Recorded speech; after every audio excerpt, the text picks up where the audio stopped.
Siyata Dishmaya, Beshem Hashem Naaseh Venatzliach, Shalom Aleichem Uvracha. On se retrouve pour Parashat Toledot, à la lumière du Chafetz Chaim, Rabbi Israël Meir HaKohen, Zecher Tzadik V'Kadosh Livracha. Donc, ce Dvar Torah est pour Zivug Hagoun, pour tous les bdei Bnot Israël qui souhaitent se marier, notamment tous ceux de la Yeshiva Shuot Yosef. Une Hatzlacha dans le Limoud et dans la Parnassa pour tous les Avrechim dans le monde entier, surtout en Israël, mais dans le monde entier. Et pour aussi la venue du Mashiach, Hashem Bimera Yameinu, le troisième temple, et qu'il y ait le règne de la vérité du Hémet dans le monde entier, et qu'enfin on puisse servir le Dieu unique et véritable avec toute l'humanité. Amen. Bon, on commence. Vaitro Tsatsu Abanim Bekarba. Les fils s'entrepoussaient dans son sein. On parle de Yaakov et de Esav dans Rivka.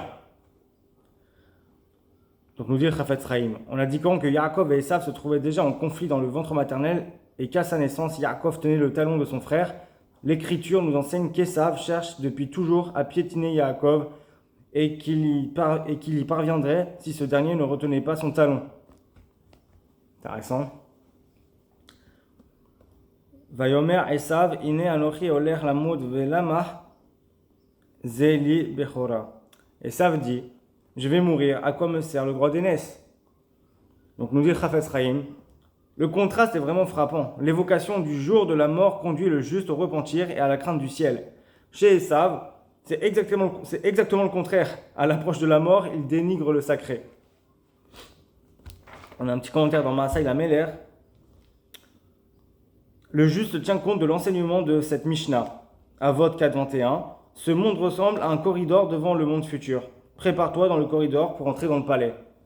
Celui qui est invité chez un roi ou un haut dignitaire prépare des jours à l'avance sa tenue d'apparat. Si l'auteur de la Mishnah demande de se préparer 70 ans ou plus pour entrer dans le palais du roi avec un grand R, il s'agit certainement d'un palais extraordinaire. En revanche, les païens qui ont pour devise « mangeons aujourd'hui, car demain nous allons mourir » n'ont besoin d'aucune préparation.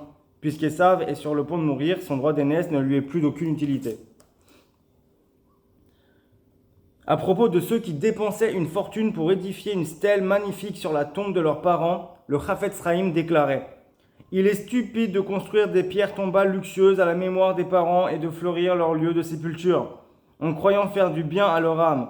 Celui qui voit son père se noyer ou menacé par un incendie s'empressera de le sauver, car il lui incombe de venir au secours de celui qui l'a élevé sans ménager aucun effort. De même, il est tenu de multiplier les mitzvot, les bonnes actions et les dons charitables pour sauver ses parents de la guéhenne. Au lieu de gaspiller de l'argent pour des stèles inutiles, il est préférable pour l'élévation de l'âme des parents de contribuer généreusement au développement de la Torah.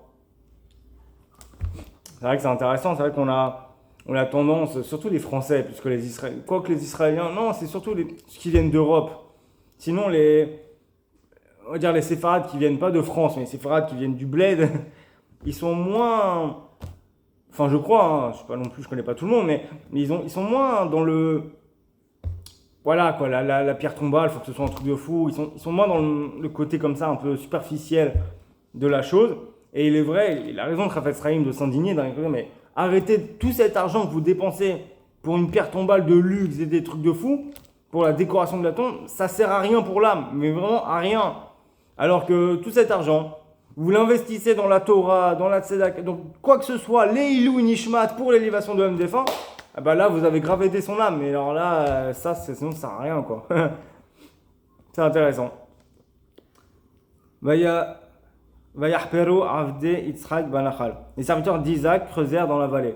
Donc nous dit le Chafetz Chaim, l'épisode des puits de Yitzhak à la Shalom doit nous inciter à ne jamais abandonner une tâche au milieu. Il ne faut pas perdre espoir ni être rebuté par l'échec. Au début, Yitzhak n'a pas trouvé d'eau, mais il a persévéré jusqu'à ce que ses efforts soient couronnés de succès. Il en va de même dans tous les domaines matériels ou spirituels, dans le commerce ou l'étude de la Torah. Même si les débuts sont difficiles, il ne faut pas se décourager. C'est émettre que il y a un livre comme ça que le Rav Yosef Raya Bergel, que vous connaissez sûrement les Français, le Rav Abergel, le Rav Yosef Rai Abergel, il vit en général les Shabbats à la yeshiva du Rav Ron Shaya, du Rav Ron Moshe Shaya. Et il vient tous les Shabbats quasiment là-bas. Et à un moment, il était venu, il nous avait présenté un livre. Je l'ai pas là et tout, je peux pas vous le montrer, je sais plus trop c'est quoi. Mais il y a un truc là où le truc, c'est bon, c'est en hébreu, mais c'est un truc genre là où l'homme veut, alors le ciel il l'amène ou un truc comme ça.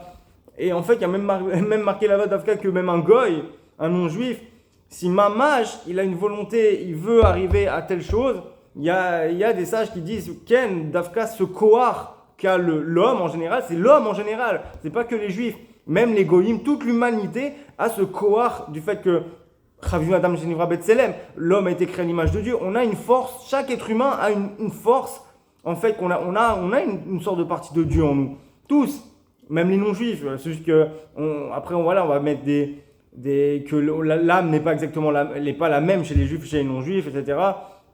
Et après, selon le comportement que tu as en général, bah, tu salis plus ou moins ton âme. Il y a des non-juifs qui, certes, n'ont pas la même âme qu'un juif, mais un non-juif peut avoir une âme plus propre qu'un juif qui se comporte très mal toute sa vie. Un juif qui fait un impie, quelqu'un de mauvais, ok, il a une âme, entre guillemets, qui devrait être normalement plus lumineuse, qui a une âme plus grande que celle d'un non-juif, mais des fois, cette grande âme, elle peut être entourée de clipotes et par les mauvaises actions, par le mal, et au final, ce juif, même s'il a une âme plus, entre guillemets, plus élevée, elle est sale, elle est pourrie, quoi, en fait.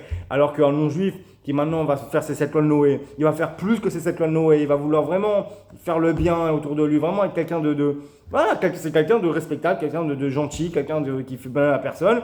Au contraire, et cette personne, même si son âme, entre guillemets, est pas au même niveau, son âme est beaucoup plus propre, du coup, que celle du juif qui a fauté et qui est impie, etc. Donc, on a tout être humain à ce kohar, je disais, d'influencer, entre guillemets, le ciel dans ses objectifs. Il y a marqué ça dans le livre que j'ai vu, même un non-juif. Si vraiment le non-juif, je sais pas moi, il veut absolument fonder une association, mais il a du mal, il n'y arrive pas, mais il se donne à fond. Dieu, le ciel, automatiquement, c'est un automatisme quelque part. Automatiquement, il y a un kohar, il y a une siyata d'Ishmaïa, comme ça. Et en fait, c'est pareil. Et je donnais un exemple il me semble que c'est le Stapler. Stapler, à la Shalom, c'était le père de Rabbi Chaim Kanievski, Zatzal. Le Stapler, il me semble, de ce que je me souviens, je crois que c'est Stapler, je vois pas pourquoi je réfléchis, c'est Stapler. Et pendant ces 3 premières années d'études de Torah, de Yeshiva, pas petit Chumash, de Gemara, tout ça, Gemara, de Talmud, il pigeait rien. Vous voyez, Stapler, le père du Rav Kanievski, d'accord, c'est aussi un gadol, voilà. 3 ans, il a étudié le Talmud, il comprenait rien, même, il se trouve, même moi je comprenais mieux que lui, je veux dire, alors que moi je suis une bille, quoi. Hop, attention, ok. Alors que voilà, moi je suis genre, voilà, et on dit, c'est rapporté que, attendez 2 secondes.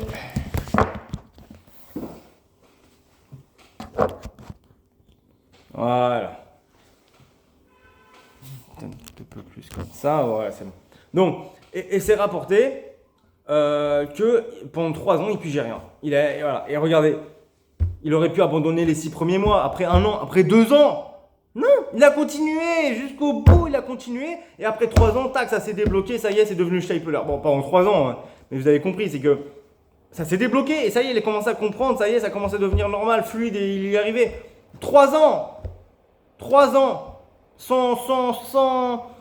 sans désespérer, sans lâcher, sans rien lâcher. C'est ça que ça nous enseigne, c'est incroyable. Donc ne jamais abandonner, toujours quand on a des objectifs, essayer d'y aller à fond, se donner à 100% ou au moins à 90%, mais, ou 80% minimum, allez, je suis tolérant parce que moi-même, des fois, j'ai pas toujours la force. Alors en général, quand je dis que quand on me dit oui, mais mets-toi à fond, je dis mais j'ai au moins mis 80%. Des fois 100% c'est dur, mais au moins 80%, moins que ça, c'est pas sérieux. Allez, on y va. Vaïkizaken Yitzhak, Vatirchen Ainav Mereot. il advint que Yitzhak vieillit, que sa vue fut troublée. En gros, il est devenu aveugle. Ou quasi aveugle, mais aveugle. Donc nous dit le Chafetz Chaim. Alors là, il rapporte le Midrash. Yitzhak demanda des souffrances. Yitzhak, alav shalom, demanda des souffrances. Le Saint béni soit-il, lui dit, par ta vie, tu demandes une bonne chose, et je commence par toi, comme il est dit, il advint que Yitzhak vieillit. Tenu de rendre compte de toutes ses actions, l'homme doit, alors ça c'est le Chafetz Chaim qui parle, tenu de rendre compte de toutes ses actions, l'homme doit s'efforcer de multiplier ses mérites. Le jour du jugement, tous les défenseurs créés par ces mitzvot se tiennent à la droite du juge, et tous les accusateurs créés par ces transgressions à gauche. On sait qu'une mitzvah accomplie machinalement est dans un but intéressé est de moindre valeur. En revanche, la plupart des péchés sont intentionnels et accomplis avec une grande ardeur. Dieu ordonne alors aux souffrances de venir rapidement à droite pour faire pencher la balance du bon côté. L'intéressé lui-même remercie Dieu de lui avoir envoyé ces souffrances expiatrices, comme il est dit dans le prophète Isaïe, Yeshaya alav shalom, chapitre 12, verset 1. Je te remercie, ô Éternel, d'avoir fait éclater sur moi ta colère. Les sages attestent que les anciens dévots souffraient de maux expiatoires avant leur mort. C'est pourquoi Dieu dit à Yitzhak, tu as demandé une bonne chose. Un jour, donc ça c'est dans Maasai la Meler, un jour, le Chafetz Chaim déclara à ceux qui l'accompagnaient chez un malade, lorsqu'un roi de chair et de sang met en prison l'un de ses sujets, il doit l'enfermer derrière un réseau de fils barbelés ou derrière une porte verrouillée et nommer des gardiens pour l'empêcher de fuir. Le Saint béni soit-il, lui, emprisonne entre guillemets une personne en l'obligeant à s'aliter dans une maison ouverte aux 4 vents sans le moindre gardien et pourtant cloué au lit, il ne peut s'échapper et prendre la fuite. Note du rédacteur, à propos des souffrances terribles du peuple juif qui augmentaient de jour en jour, le Chafetz Chaim déclarait au nom du Gaon de Vilna que l'exil ressemble à une grossesse. Et la fin de l'exil aux douleurs de l'enfantement. Voir Rashi sur Shabbat 118a.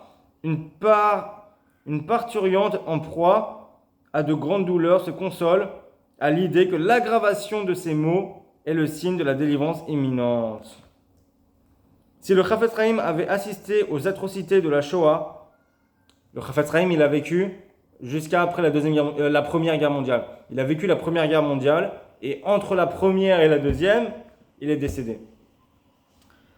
Si le Chafetz Chaim avait assisté aux atrocités de la Shoah et à l'extermination systématique et cruelle des Juifs d'Europe, dont certains ont été enterrés vivants ou noyés, il nous aurait certainement encouragés en renforçant notre espoir et notre confiance en Dieu, en annonçant la délivrance d'Israël et la destruction des forces du mal.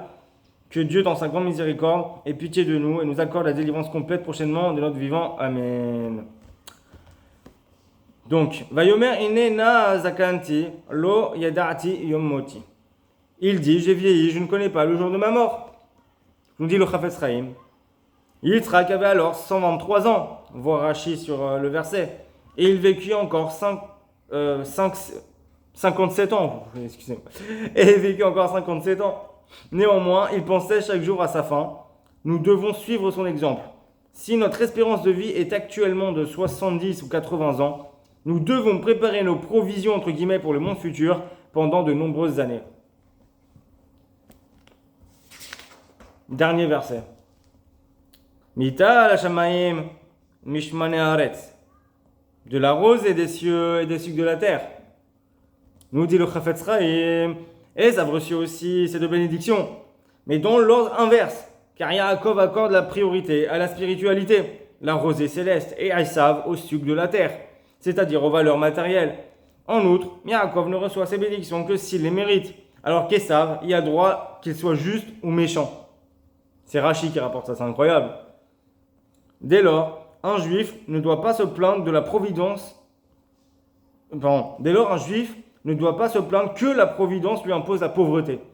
Le Saint béni soit-il aurait certainement accordé la richesse si elle pouvait lui être utile. À l'évidence, il ne l'a pas reçue parce qu'elle lui aurait été préjudiciable, comme il est écrit dans Qohélet, Ecclésiaste, chapitre 5, verset 12.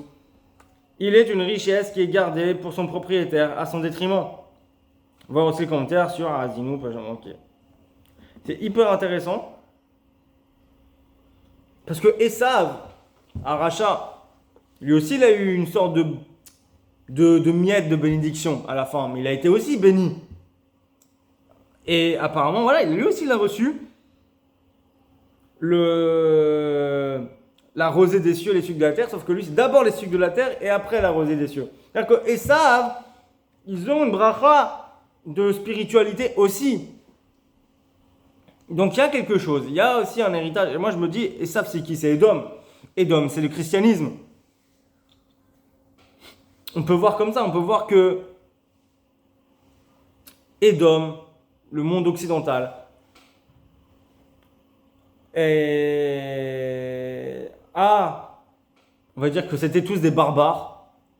C'est vrai, les Scandinaves, tout ça, là, les barbares, toutes sortes de tribus barbares, de peuples barbares en Europe, il y avait que ça. C'était tous des barbares. Le monde occidental, c'était des barbares.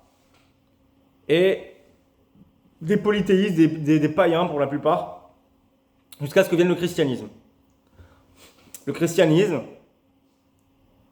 bien sûr, c'est considéré comme avodah zara, comme idolâtrie pour nous les juifs dans le judaïsme, c'est aussi dans le Mishneh Torah du Rambam, Ilchot avodah zara. Mais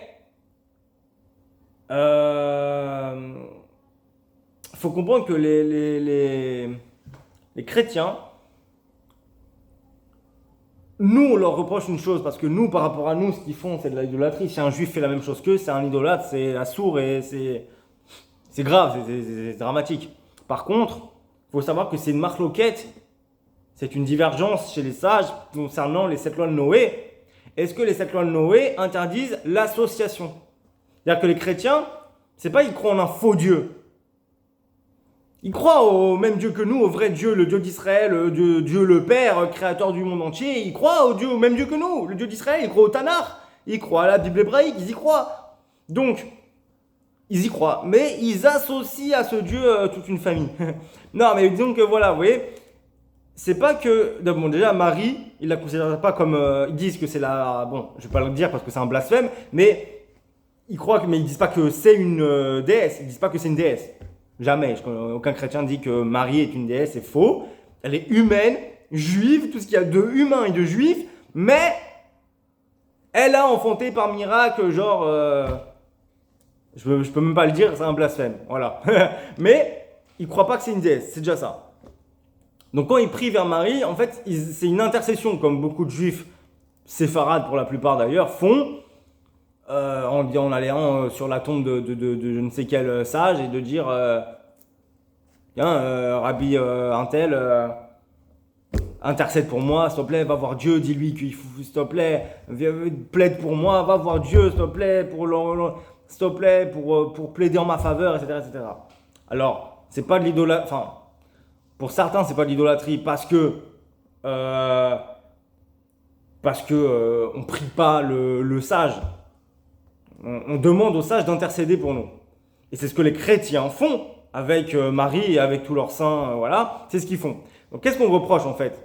Deux choses. Premièrement, le fait qu'ils disent qu'un homme est Dieu, ou Dieu est un homme. Enfin, ça, c'est un blasphème total, ça va contre les principes de foi du judaïsme, justement, que Dieu n'a pas de corps. Il y a une non-corporalité de Dieu. C'est un principe de foi. Un juif qui ne croirait pas en ça, il serait hérétique.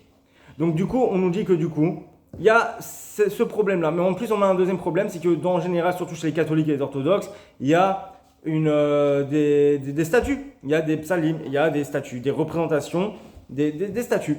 Et ça s'apparente à de l'idolâtrie. Donc forcément, c'est problématique. Maintenant, c'est une marloquette chez les sages. Savoir si est-ce que les chrétiens, ils sont vraiment... est-ce que c'est vraiment assourd pour eux, pour les blés noirs, pour les non-juifs? Est-ce que c'est assourd vraiment de faire du chitouf? Ou est-ce que c'est pas assourd? Est-ce que ce serait... on va dire, permis, on va dire, Bediavad a posteriori? Et du coup, les chrétiens, on peut voir qu'ils ont une spiritualité qui est basée sur le Hémet, mais qu'ils ont, on va dire, transformé, qu'ils sont transformés, modifiés, qu'ils ont compris d'une manière complètement, enfin, peut-être pas complètement, mais en tout cas, il y a des choses qu'ils amènent qui sont très bien, mais dans la divinité, dans la définition de ce qu'est Dieu, visiblement, et même la définition des 10 commandements et de ce que c'est l'idolâtrie, visiblement, on n'a pas les mêmes définitions. Mais ils ont le texte de base, ils croient au texte de base, et ils croient au Dieu unique, le Dieu d'Israël. Donc, ils ont cet héritage de Esav qui a eu, du coup, on a dit, la rosée des cieux, donc la spiritualité, mais en deuxième. C'est-à-dire qu'en premier plan, qu'est-ce qu'on voit? La violence, l'idolâtrie. On voit que le christianisme s'est répandu dans le monde et a aussi conquis une bonne partie du monde, etc. Et que globalement, l'Église, le Vatican, ils sont riches. D'ailleurs, vous pouvez voir qu'ils manquent pas d'argent, hein, voilà. Ben, on peut voir que c'est peut-être la première bénédiction, c'est qu'il soit juste ou injuste, il dit le Chavel, qu'il soit juste ou injuste, et Rachi aussi, qu'il soit juste ou injuste, et ça, il a droit à ces bénédictions. Et donc du coup, ça veut dire quoi? Ça veut dire qu'au final, quand le christianisme se répand, en fait, et qu'ils amassent des richesses d'ailleurs, en fait, l'Église ramasse des richesses, et ils sont riches, allez au Vatican, vous rentrez là-bas dans les caves, des trucs, des salles remplies d'or. Ils sont riches, des vrais riches. Donc, ils ont une sorte de réalisation de la bénédiction de Yitzhak al Shalom sur Esav, sur les sucs de la terre, donc la matérialité. Et d'un autre côté, en deuxième plan, ils ont été zorés d'un peu de spiritualité, de rosée des cieux, un peu de spiritualité. Quelle est-elle? Le fait que quand même, ils reconnaissent, ils se démarquent des autres idolâtres et païens comme les hindouistes, les bouddhistes, les taoïstes, etc., etc. Ils se démarquent en se rapprochant un peu plus du Hémet, en ayant, on va dire, une base de Hémet, une base de spiritualité qui est finalement la Bible hébraïque, le Tanakh, la Torah et les prophètes, etc. Et de là, du coup, il y a une sorte de fusion, ou une sorte de mélange un peu qui normalement n'irait pas ensemble, mais entre cette spiritualité et cette matérialité, entre ce monde froid et terre à terre et violent quelque part, parce que les chrétiens ont été très violents. Ils ont ramassé des richesses, certes, mais ils ont aussi été violents. Ils savent le meurtre. Ils ont tué, ils ont massacré les chrétiens dans l'histoire. Et à côté de ça, il y avait une spiritualité qui, à la base de la spiritualité est vraie. C'est-à-dire que tout vient des juifs. Toute leur religion est basée sur des juifs et sur un juif qui s'est séparé des autres juifs. Donc, je veux dire, ils ont cette base, cette origine spirituelle qui est Hémet. Et qui est basée de base sur la bracha de Yitzhak al Shalom sur Esav. Et du coup, bah voilà, ça nous explique beaucoup de choses. Et puis on a fini. Voilà, il y a d'autres abrichim qui vont arriver. On va arrêter là de toute façon. Ça fait déjà 22 minutes, 23 minutes. Bon bah voilà, Bezrat Hashem, qu'on soit tous zochés d'une longue vie, en bonne santé pour nous, nos familles, qu'on se remplisse de crainte de Dieu, d'amour de Dieu, d'amour de notre peuple Israël, d'amour des créatures de Dieu, hein, et que très bientôt, très vite, là dans les prochaines semaines, les prochains mois, même demain, ce serait génial, le Mashiach vienne et reconstruise le troisième temple et conserve tous ensemble, avec toute l'humanité, le Dieu unique dans le Hémet. Baruch Adonai l'olam, Amen v'Amen.